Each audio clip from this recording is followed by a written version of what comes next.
It's northern Europe. It's the most northern of the Baltic states, and it's right across from Finland and at the same latitude as St. Petersburg. So often people would include Tallinn, the capital of Estonia, on a trip to Helsinki, St. Petersburg, and Tallinn. It's very wooded, so it's very forested and is known for that. So driving through, I remember seeing these very tall, thin, sort of like the bark of an aspen tree, but just very tall trees everywhere. That's also one of their major exports, so a lot of wood products and things like that. Tallinn is the capital, and there's only 1.3 million people in the country. So probably up to 30 to 40% are in the capital. The city I've spent the most time in is Tartu, which is the second biggest city. And that's only around 100,000. That's a university town, and that's where their main university is, Tartu University. So there's really only one big city, and the second city is just, we would think, more of a bigger town, by United States standards, and then everything else probably more like a village type thing. It's a democracy. It's doing well. A parliamentary system, like most countries in Europe. They have a president who's more of a ceremonial type figure, but he's also the commander-in-chief of their armed forces. And they have a prime minister.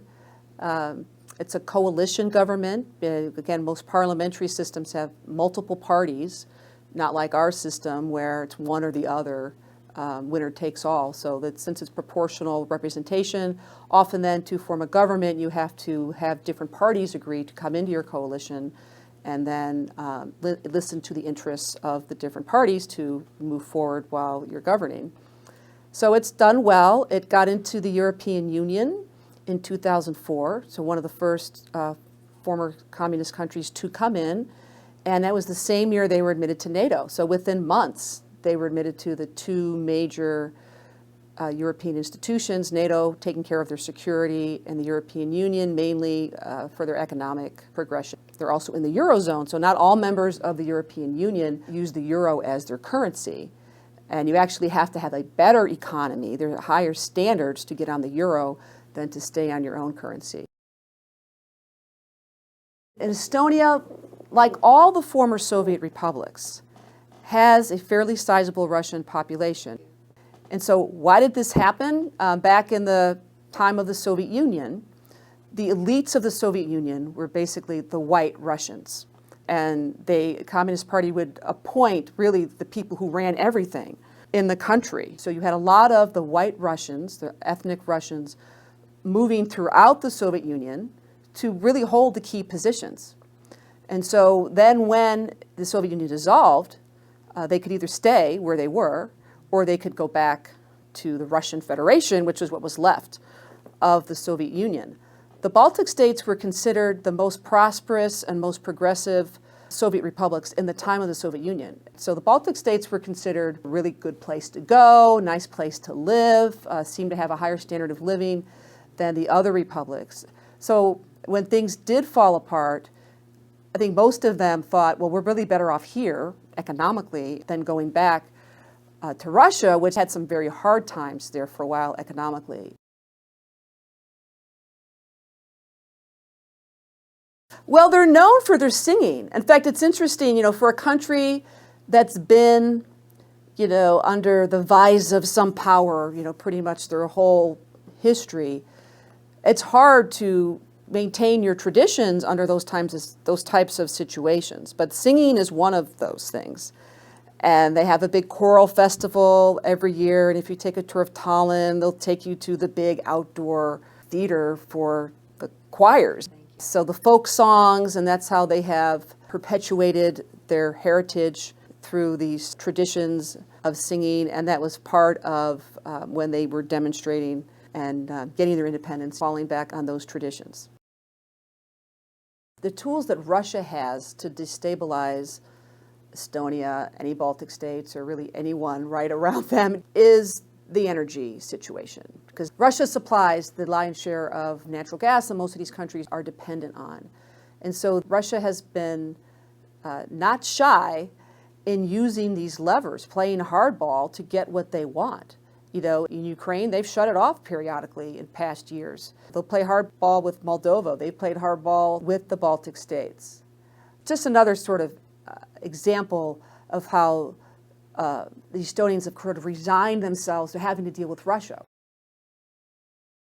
We have a strong commitment to the Baltic states in general, and to Estonian. There are, of course, Estonian Americans, and that's, you know, the one thing about the United States. We've got people of every background who are politically active. The United States does a good job with our embassies, and as we belong to these other international organizations, such as Nato, of interacting with the Baltic states. I teach at the Army War College. We have an Estonian student right now attending, and different officers of the Baltic states have attended over the years, and we support some of their educational programs by sending some of our professors. So there's that type of interaction that occurs between the governments, and so I would say that we're a very strong supporter. The economy has done well comparatively.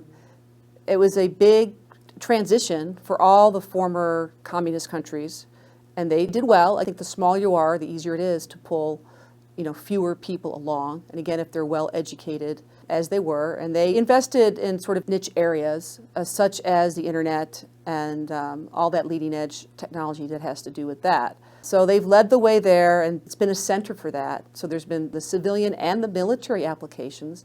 So on the military side, they have the cyber center. You know, cyber is the big thing now in defense. And they have the cyber center for Nato, is located in Tallinn. So that's kind of a big responsibility for a very small country. They've been cutting edge. You probably know that Estonia kind of leads the way with internet access and, you know, anything to do with the internet. You can get internet access more easily there than the United States. You know, I mean, pretty much everywhere. Skype was founded by some Estonian entrepreneurs, and, you know, I think they just led the way on some things and just continued to stay ahead of everyone else. For most of its history, it's been part of somebody's empire. So way back, it was Sweden. You'll see Swedish influence. You'll see the architecture looks more German. In 1918, they became independent, and but that didn't last for long.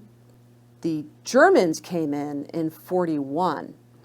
And occupied them as part of World War II. And then in 1944, as the Soviets were clearing out the Germans, the Soviets came in, and then they were incorporated into the Soviet Union against their will. And in fact, the United States never recognized the Baltic states as part of the Soviet Union. And if you travel around Eastern Europe, if you travel around other post-communist countries, you'll often find a museum of communism. But in the Baltic states, they don't call it the Museum of Communism. They call it the Museum of Occupation, because they were under the communist rule, but they were also under the German occupation. And they were both, you know, probably equally brutal as far as that went. And, you know, so it's sort of a sad history of much of the population being deported, you know, perhaps to Siberia or places like that.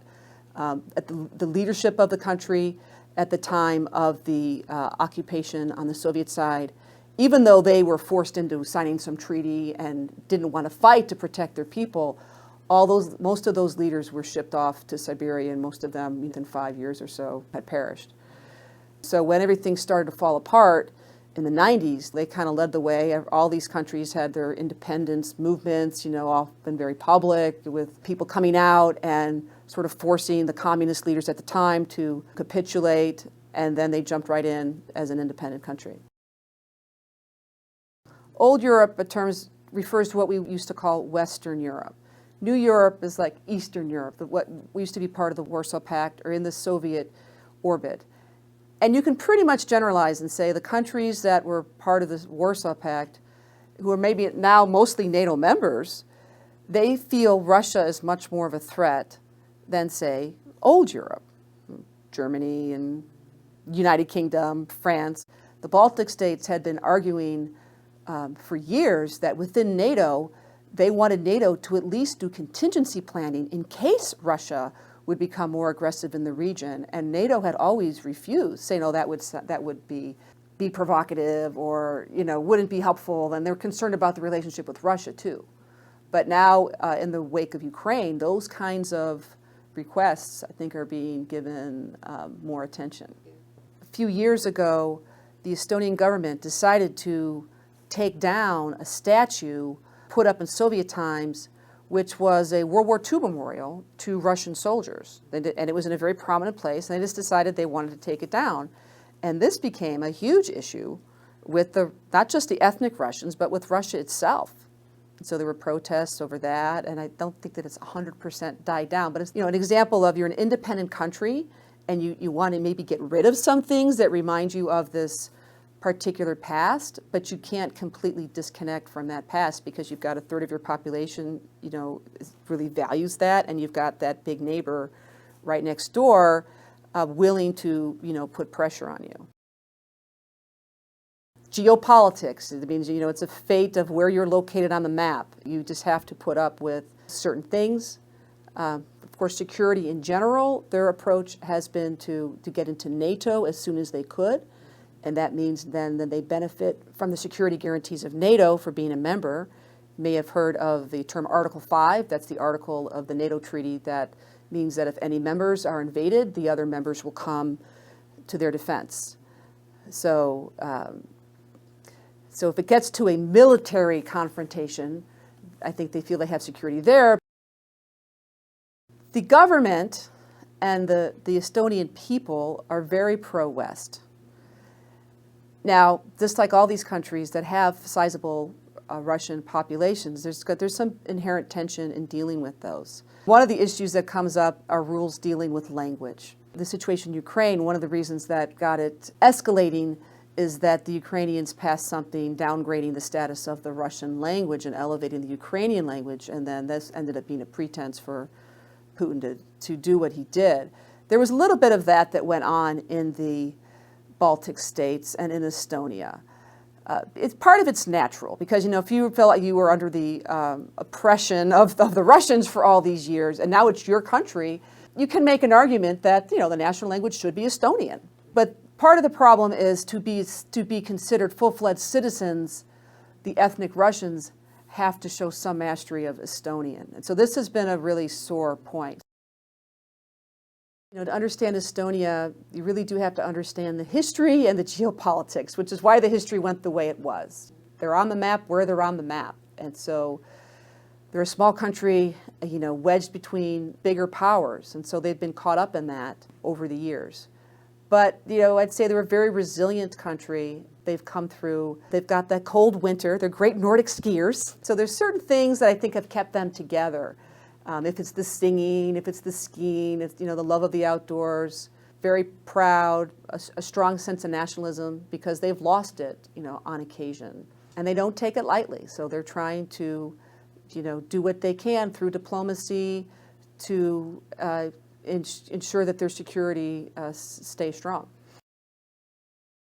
So if you're a small country and you can get some significant outside investment, you can move along better, So all of these countries, I think, had the advantage if they're well governed, and those are good environments, and they're fairly low corruption, which is so that's very important to attract outside investment, because you have to have the rule of law for people to go in there and spend their money and think their businesses. It's a big problem in Russia today. The state seems to control all the businesses, and so it's not a good environment for outside actors or even inside actors to do business when the state actually uses the law as a tool, to get what it wants, versus the rule of law protecting people and investment in businesses and fostering growth.